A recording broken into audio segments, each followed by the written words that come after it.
8월 25일 화요일 날마다 솟는 샘물 큐티 본문은 고린도전서 7장 36절부터 40절까지입니다.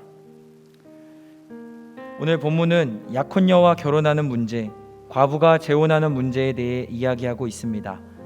하지만 이 본문이 실제 결혼과 재혼을 주된 이슈로 다루기보다는 신자에게 주어진 모든 삶의 선택지에서 현명하게 결정할 수 있기를 권면하는 본문입니다.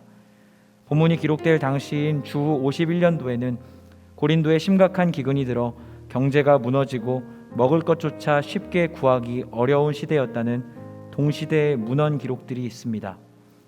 결혼을 약속한 고린도의 남녀 신자들은 믿음의 가정을 이루고 싶은 거룩한 열망이 있었을 것입니다. 그러나 자기 스스로도 건사하기 불안정한 시기에 가정을 이룬다는 것은 어려운 일입니다. 이미 서로 결혼을 약속했기에 배우자에 대한 헌신과 의무감이 있으므로 서로가 여러 가지 말 못할 고민에 휩싸인 것입니다. 바울은 고린도의 기근과 고린도 신자들의 고민을 잘 알고 있었기에 그들을 권면합니다.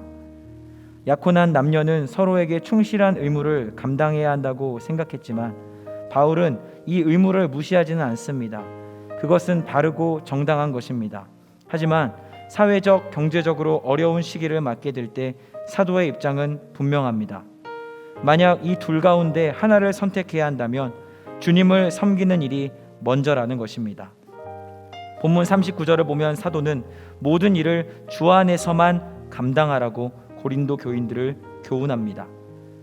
어려운 시기를 지나는 가운데 우리가 교회에 나와 주일 성수와 공예배를 드리지 못하며 신자의 의무를 다하지 못한다는 걱정과 근심이 있을 것입니다. 그러나 지금은 비상시국이기 때문에 잠시 모이는 것을 중단하여 코로나 확산을 저지하는 데 동참해야 할 필요가 있습니다. 우리는 해야 할 의무에 집중하기보다 우리가 이 기간 동안 어떻게 주님을 온전히 섬길 수 있을지, 어떻게 뜨거운 신앙의 열정을 유지할 수 있을지 먼저 고민해야 할 것입니다.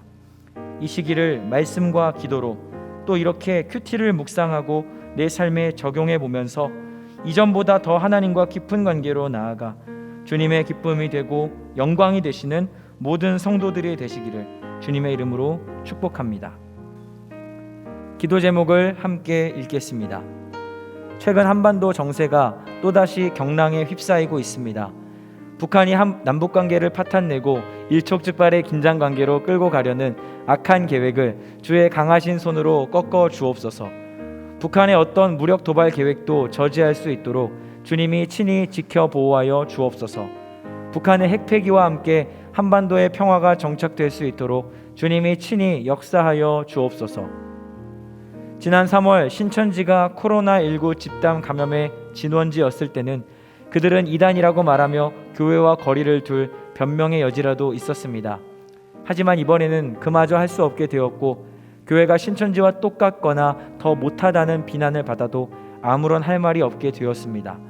그런데도 일부 교회와 성도들은 정치적 우상 숭배에 빠져 하나님 나라의 복음을 회방하고 주의 교회를 무너뜨리며 사회를 혼란에 빠뜨리는 광란의 질주를 막지 못하고 오히려 두둔하고 있습니다. 이런 상황에 대해 무한대의 연대 책임을 느끼며 하나님의 백성들이 하나님 앞에 겸비하게 무릎 꿇고 회개하게 하시고 절체절명의 위기에 처한 한국교회를 살려달라고 재물되는 심정으로 부르짖게 하옵소서. 교회에 대한 부정적 시야로 인해 교인들의 대거 이탈이나 복음 전도의 문이 완전히 닫히는 안타까운 상황이 발생하지 않게 도와 주옵소서. 함께 읽으신 기도 제목과 각자의 기도 제목을 가지고 기도의 자리로 나아가도록 하겠습니다. 주님과 함께 동행하는 복된 한 날 되시기 바랍니다.